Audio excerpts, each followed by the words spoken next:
I just want to begin by thanking everyone who played a part in making this symposium happen. It's been a wonderfully enlightening experience so far, and hopefully it will continue that way. But I am very excited. My presentation focuses on Juan de Valdés Leal's Christ Carrying the Cross, and we've discussed this work of art quite a bit today.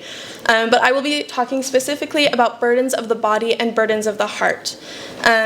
And my presentation will consider this painting in the context of the Holy Week processions and their strikingly similar themes of penance, anonymity, heaviness, and devotional engagement of individual, both public and private, focusing especially on the way in which male and female interactions differ between interactions with the Holy Week processional statues and Leal's painting. Leal's Christ Carrying the Cross evokes a strong visual connection to the Spanish wooden sculptures used during Holy Week as a part of the penance process. One of the strongest ways in which this connection takes place is through the purple robes Christ wears in Leal's Christ Carrying the Cross, which are traditionally used for the wooden sculptures of Christ used in Holy Week processions as seen in these images. Orozco Diaz describes Christ as represented in Leal's painting in this way: exactness of the expression and movement of the figure of Christ, exhausted and worn out by the weight of the cross. This effect was obtained by placing him on a plane close to the spectator, who in this way has the sensation that the figure is falling on top of him, pushed by the weight of the cross.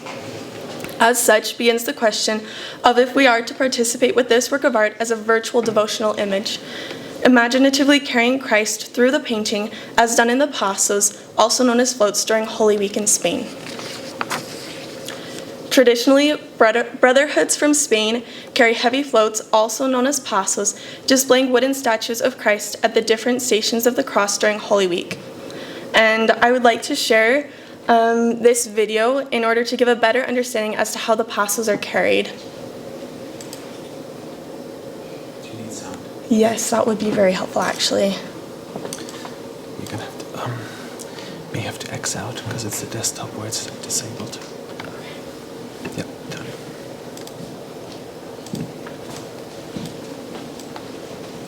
Well, that might be a little loud.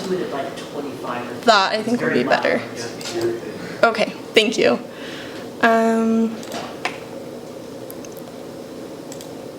Okay.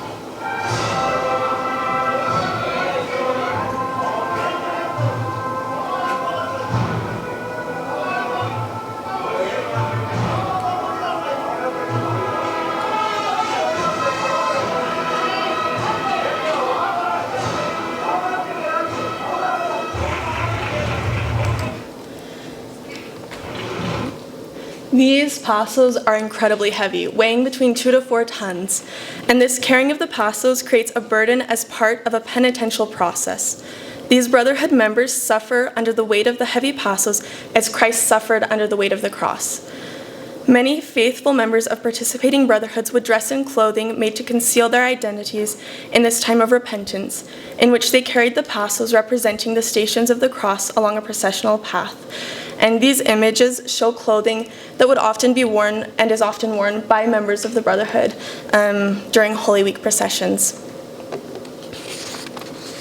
The fact that Brotherhood members are masked allows viewers to imaginatively place themselves in the procession, just as the viewer would place themselves imaginatively within Leal's work of art. And knowing that the viewer was meant to see this piece from a lower angle, likely in a side chapel, the viewer is first drawn into the painting through the triangular window created by Christ and his cross in the lower right-hand corner of the painting. And I've put a triangle here to help draw your attention there.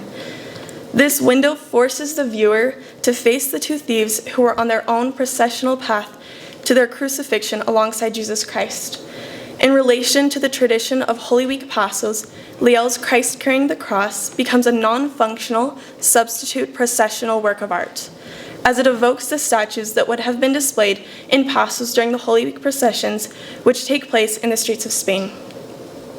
Knowing the tradition of penitents carrying wooden statues during Holy Week, as evoked by this painting, the viewer may consider the connection between the suffering of Christ and the suffering of the criminals carrying something heavy, also related to the suffering of the members of participating brotherhoods as they carry the heavy floats.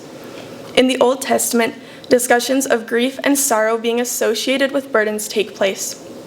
In Isaiah and Psalms it is stated, quote, "Surely he has borne our grief and carried our sorrows, yet we esteemed him stricken, smitten by God and afflicted.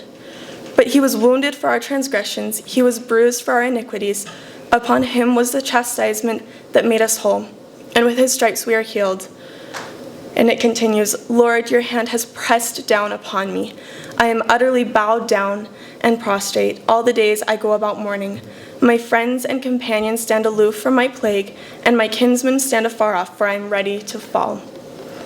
Viewers fully aware that they too are sinners must reconcile the question of which sinning thief they will choose to identify with. They must choose if they, like the repentant thief, will accept Christ's imminent atoning sacrifice, or like the impenitent thief, deny the gracious hand of mercy that soon will be marred for the viewer's sake. As shape, line, and cultural implications prompt a sincere reflection of the burdens the viewer's heart carries, the place left for him or her prompts a virtual procession of the heart. The viewer, at eye level with the two criminals to be crucified with Jesus, feeling the weight of Christ's pleading gaze, must decide with whom they will identify within the work of art: the criminal who continued in his disbelief, or the one to whom Jesus said, "Today shalt thou be with me in paradise." By framing the two criminals with Christ and his cross, Leal prompts the viewer to reflect on the way in which Christ's sacrifice was and is meant to encapsulate the viewer in their sins. In turn, the viewer must decide, as did the criminal, if the viewer will accept or reject this sacrifice. Continuing with the idea of burdens of the body and burdens of the heart, the viewer may consider the way in which the bent backs of the criminals mimic Christ's own back, as if they already strain under a load soon to be borne. Furthermore, this work of art features another back bent as if to carry a burden. However, this burden is not one that will be borne physically, but rather borne by the heart. The viewer may note that this figure has also been encapsulated in a triangle partially created by Christ and his cross, and this figure is the Virgin Mary. As has been discussed, this work of art was likely used as a substitute processional piece, but remains the question for whom. A strong possibility is that those who would have interacted most with this work of art as a substitute processional piece may have been the very people who would have not traditionally been included in the processions as penitents, namely women. The use of a non-functional religious processional image enables anyone to imaginatively carry the float while studying this work of art in meditation, as was often encouraged in post-Tridentine religious practices. While today women are beginning to carry the passos in some cities in Spain, such as in the town of La Campana, traditionally women held a different role in the Holy Week processions, one such role being dressing the sculptures. Thus, Leal's Christ carrying the cross may have been used as a substitute processional piece for those that would not have traditionally been included in the procession as part of the penitence process, bringing to mind the long tradition of virtual pilgrimage, which came to popularity during the Middle Ages. Matthew Botvinnik explains that, fortunately for the worshipper, his pilgrimage is facilitated by the paintings themselves. For instance, the worshipper can perform a literal, though still imaginative, pilgrimage by mentally retracing the steps down the painting's long pilgrimage road. And Miyake Sugiyama reminds us that some of these images have been examined as an aid to perform pilgrimage without the hardship of an actual journey, a virtual pilgrimage through which one could earn indulgences. Similar to virtual pilgrimage, which allows for the viewer to take a pilgrimage to a holy site without leaving their own city, this image of Christ carrying the cross allows for the viewer to imaginatively participate in the penitential carrying of burdens through burdens of the heart rather than burdens of the body. As the apostles weigh about 2 tons, historically women would not have been considered as float carriers due to societal expectations.